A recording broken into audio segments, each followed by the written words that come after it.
बच्चों, सुप्रभातम। आज हम पत्र लेखन कैसे किया जाए या सीबीएसई के नियम के अनुसार संस्कृत में जो पत्र लेखन किया जाता है उसमें केवल रिक्त स्थानों की पूर्ति की जाती है। अब उन रिक्त स्थानों की पूर्ति करने के लिए हमें एक मंजूषा दी होती है। उस मंजूषा के आधार पर हमको पत्र लेखन के दौरान रिक्त स्थानों की पूर्ति करनी होती है। इसको करना बड़ा ही आसान है, थोड़ा सा युक्ति युक्त काम करना होता है। देखिए, सबसे पहले हमें क्या करना होगा। इसके लिए सबसे पहले हमें प्रश्न को अच्छे ढंग से पढ़ना होगा। अध्ययनम प्रति मातरम समाश्वासयितुम, अध्ययन के प्रति मातरम माने माता को, समाश्वासयितुम माने आश्वासन देने के लिए, पुत्र्या लिखितम पत्रम, पुत्री के द्वारा लिखित पत्र को मंजूषायाम प्रदत्त पदैहि पूरयित्वा पुनः लिखत। तो मंजूषा में दिए हुए इन शब्दों के माध्यम से फिर से लिखना है। ठीक है, तो मातरम यानी लिखना किसको है? माता को। तो ये बात हमेशा ध्यान रखनी है कि जिसको पत्र लिखा जाएगा, जिसको भी, वो यहाँ सबसे पहले आएगा। देखिए, यहाँ पूज्य मातृ चरणा। ठीक है, तो जिसके लिए पत्र लिखा जा रहा है वो कहाँ आएगा? यहाँ आएगा।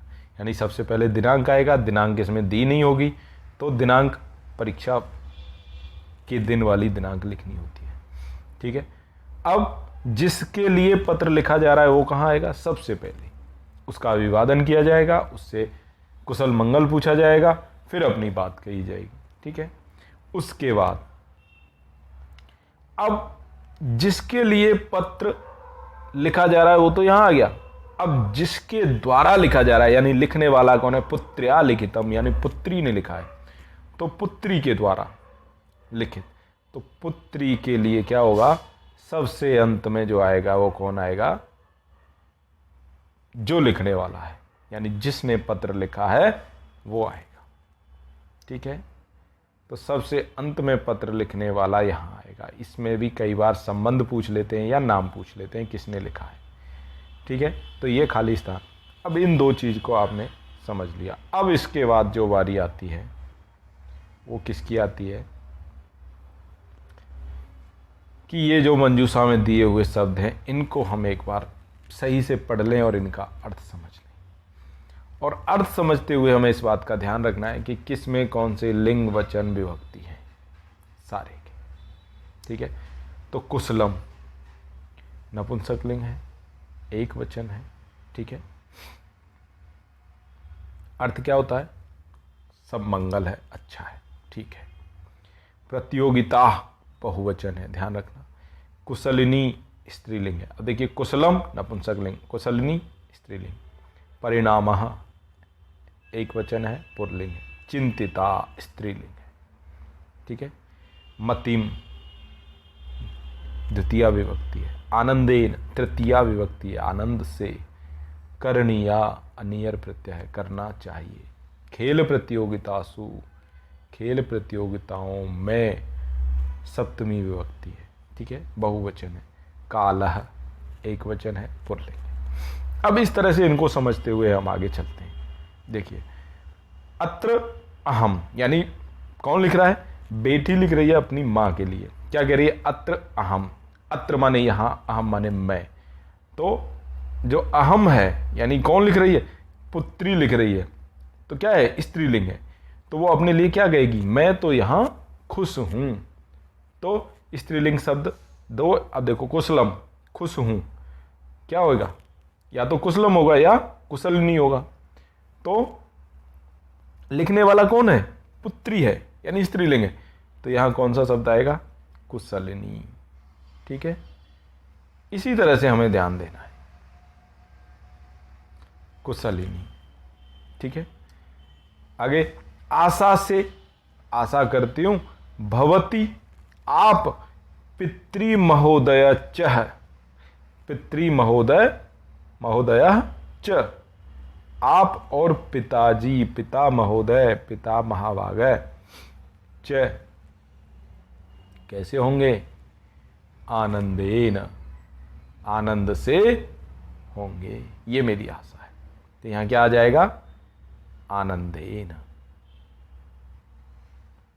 ठीक है, आनंद से होंगे। ठीक है। अहम जानामि, मैं जानती हूं, यत भवती मम अर्धवार्षिक परीक्षा परिणाम कारणात अस्ति। मैं जानती हूं कि भवती, भवती आप हैं, तो भवती क्या है? स्त्रीलिंग। ठीक है। अब यहां पर हमारे पास कितने थे स्त्रीलिंग? 1 2। ठीक है, 2 है। तो अब ये तो हमने लिख ही दिया, कुशलिनी। दूसरा क्या है? चिंतिता। क्या चिंतिता का यहां आ सकता है? भवती मम अर्धवार्षिक परीक्षा परिणाम कारणात, मेरे अर्धवार्षिक परीक्षा के परिणाम के कारण से क्या है आप? चिंतिता। ठीक है, तो यहां पर आ जाएगा चिंतिता। ठीक है, इस तरह से हम ऐसे सोच के समझ के कि यहां कर्ता क्या है?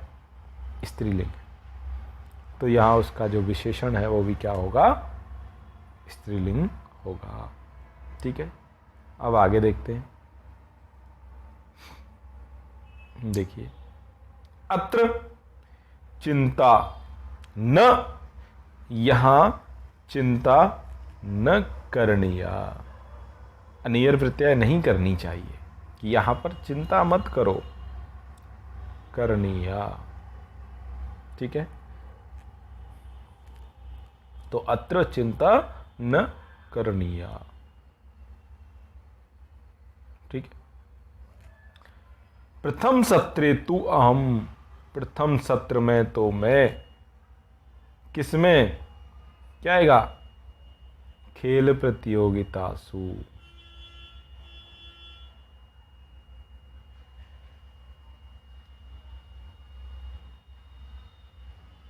क्यों? खेल प्रतियोगितासु, प्रथम सत्रे तु हम, पहले सत्र में तो मैं रता आसम, लीन थी। किसमें? तो क्या था ऐसी चीज जिसमें वो लीन हो सकती है? तो यहां ऊपर अगर हम देखें तो क्या चीज थी भाई? कुशलम में नहीं हो सकती, प्रतियोगिता में हो सकती है, लेकिन प्रतियोगिता में के लिए यहां पर क्या है? सप्तमी विभक्ति यहां देख रखी है, खेल प्रतियोगितासु। ठीक है, तो इस तरह से वहां पर क्या आ जाएगा? खेल प्रतियोगितासु रता आसम, में खेल प्रतियोगिताओं में रत थी, लीन थी। और पठनाए तु, पढ़ने के लिए तो, एव न आसीत, था ही नहीं, क्या? तो सीधी सी बात है, कालह, पढ़ने के लिए तो समय ही नहीं था। पठनाय तु कालह एव न आसीत, परम, लेकिन, अधुना तु सर्वाह, अब तो सर्वाह, देखिए क्या है? स्त्रीलिंग है, बहुवचन है। अभी हमने देखा कि यहां पर क्या है? स्त्रीलिंग बहुवचन है। ये देखिए, प्रतियोगिता, सर्वाह प्रतियोगिता। तो जैसा विशेषण होगा वैसा विशेष्य होगा, जैसा विशेष्य होगा वैसा विशेषण होगा। तो सर्वाह प्रतियोगिता, तो वहां पे क्या आ जाएगा? और तो कह रही है परम अधुना तु सर्वाह समाप्ता, क्या? प्रतियोगिता।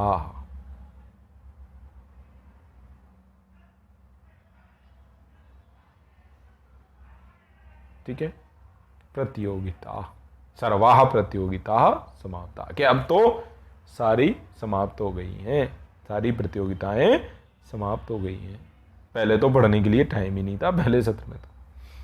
अध्यारंभ्य, अध्यारभ्य, हम केवलम पठने एव विधास्यामि, पढ़ने में ही ध्यान लगाऊंगी। तो क्या आया? पढ़ने में ही क्या लगाएंगे? मतिम। ठीक है, किसको लगाएंगे? मति को। तो क्या हो जाएगा? मतीम। क्या आ जाएगा यहां पर? मतीम। ठीक है। आशा से, आशा है, आशा करती हूं, वार्षिक परीक्षायाम मम भवताम आशानुकूल भविष्यति, आपकी आशा के अनुकूल होगा। क्या? मम, क्या? परिणाम। ठीक है, यहां पर क्या आ जाएगा? परिणाम। ठीक है। शेषम सर्वम, अब देखिए सर्वम, और सबसे पहले क्या था? कुशलम। ठीक है, शेषम सर्वम कुशलम। देखिए एक तरह से आ रहे हैं सब कुछ, क्या है? नपुंसकलिंग में है। शेषम सर्वम कुशलम। ठीक है। और भवत्याः चरणयो प्रणामः, भवत्या पुत्री। तो इस तरह से हम लिंग वचन विभक्ति का भी ध्यान रखते हुए और अर्थ को समझते हुए इन सभी खाली स्थान या रिक्त स्थान की पूर्ति कर सकते हैं। ठीक है। इसके अगले भाग में अगला और एक प्रश्न पत्र लेखन का वीडियो लेकर के मैं आऊँगा आपके सामने, उससे आपको और समझ में आएगा। ठीक है, धन्यवाद।